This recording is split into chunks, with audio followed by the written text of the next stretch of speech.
These three women were stealing money out of the bank, but all they're stealing is old money. This is the Federal Reserve. Every day, over $10 million of old money is sent here. It's destroyed like rubbish. Today is her first day as a bank cleaner. The captain told him that. The captain told him that in addition to cleaning, he was also responsible for cleaning up the scraps of banknotes. That's a lot of money. Anyone would be tempted, but the bank security system is very tight. Every step of the way is monitored by cameras in real time. What's more important is the key to the cash transfer van. There are only 3 keys in the whole bank. They are in the sorting room, the treasury room, and finally the shredding room. The staff responsible for the different processes can only be found in their respective areas. Even the time it takes for each person to go to the toilet is strictly timed. She was shopping in the supermarket one day when she accidentally noticed that the locks on the shelves were identical to the locks on the cash transfer trolley. She came up with a daring plan. She started to clean up after herself. She began to surreptitiously watch the cameras. She finally spotted a dead end at the lift. At lunchtime, she deliberately threw $10 on the floor and asked the colleague in front of her if she had dropped it. But not only did she say it wasn't hers, she had to find 2 partners. As soon as she revealed the idea of stealing the money to Jenny, Jenny refused because Jenny was a single mother.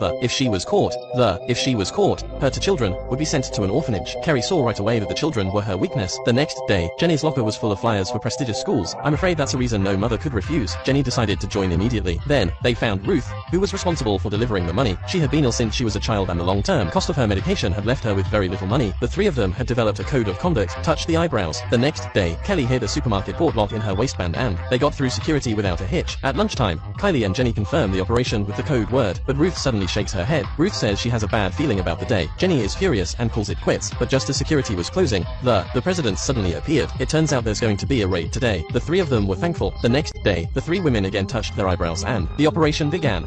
The bank's cleaning lady, while cleaning, the lock on the cash transfer van was secretly replaced with the same lock she had bought. Then she gave Ruth the number of the van. Ruth was responsible for transporting the money. She would use the cash van to shield her body while waiting for the lift. She would then use the key given to her by the lady to open the van. She would then open the van with the key given to her by, and quickly take out a few piles of banknotes, and threw them into the bin behind her. Although these were old notes that were about to be destroyed, the amount was fixed, so they also conspire with Jenny, who is responsible for destroying the notes. The cleaning lady would put the original lock in the trash can in the bathroom, and when Jenny was destroying the money, and Jenny would change the lock back while the money was being destroyed. In this way, all the banknotes were turned into pieces. In the meantime, the cleaning lady had already taken the stolen money as rubbish. Then the 3 would meet in the bathroom and they would then meet in the bathroom and stuff all the money they had taken out into their clothes, and the security check at the end of the day will not be searched. Back at home, the 3 women immediately start counting the money. For the rest of the day, the 3 women continued to do the same, but it wasn't long before there was no more room for the money in the house. They had to dig a hole and bury it in the ground. Jenny and Kelly's husbands decided to call it quits, but Kelly and Ruth are determined not to. The 3 of them can no longer work together. One day, when Kelly threw the keys to Jenny, she accidentally fell down the drain. Ruth has the only spare key, but the 3 of them hadn't left each other's mobile numbers. Kerry called her husband immediately. The husband called Ruth's husband,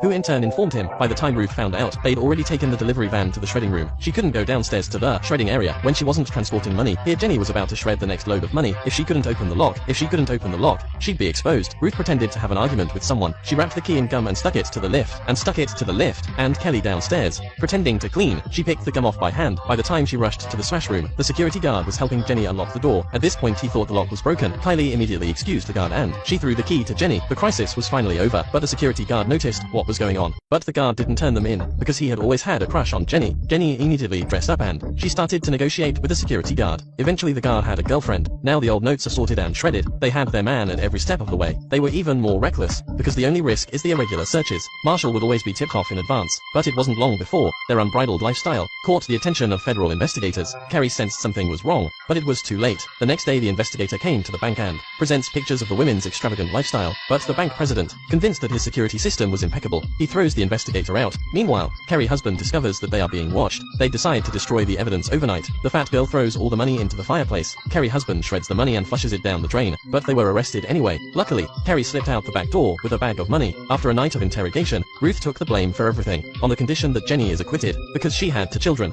Just then, Kelly brings in her lawyer. The investigators had no evidence that the money had been stolen from the bank. The bank president knew the 3 women were stealing the money, but didn't dare to admit it. He couldn't afford the consequences. At this point, a tax officer said, even if the money hadn't been stolen, but he hadn't paid the tax, he still had to pay a fine. In the end, several people were acquitted, but the money was confiscated. 8 months later, Kerry meets the 2 women at a bar. It turns out that Kerry knew that they would be exposed one day, so every time she got her hands on them, she knew they'd be caught, so she'd take some of the money and deposit it in the bar they always came to. Looking at the room full of money, the 3 women hugged each other in excitement.